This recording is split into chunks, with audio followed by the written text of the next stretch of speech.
Tapi setengah-setengah negeri memang ada, dia letak ada ruang antara soft tu tempat kasut.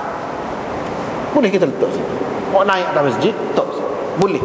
Tidak kata kasut ni tak boleh buat naik atas masjid, tidak. Ni kalau tidak tempat semayang dalam bekas dia tadi, kalau cemar sikit pun tak apa, dah kita buat naik letak situ. Itu makna baina yadai, baina rijlai. Baina rijlai itu makna depan dia. Depan tu mana? Mana tempat kita sujud, kepala kita atas sikit. Atas sikit. Setengah-setengah negeri dia ada ruang dia. Ruang untuk letak kasut situ. Boleh juga. Ataupun baina rijlai itu maknanya antara dua kakinya di belakang sikit. Serupa juga.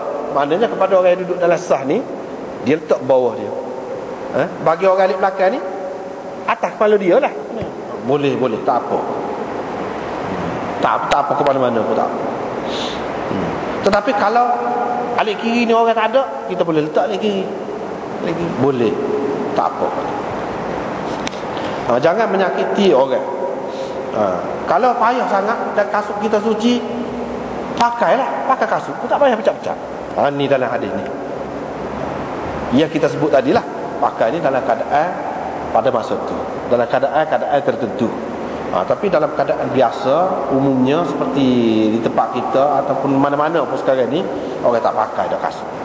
Jadi cara nak letak kasutnya, sama ada di luar masjid tu, di tangga, dekat tangga tu, ataupun kalau setengah-setengah negeri bahaya, tak boleh.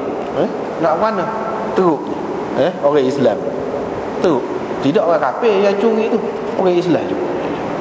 Jadi dia sediakan dalam masjid satu ruangan depan kita ataupun belakang kita sebab letak kasut. Boleh juga, tak apa juga. Inilah hadisnya. Jadi tidak salah buat kita. Buat naik kasut atas masjid tak salah.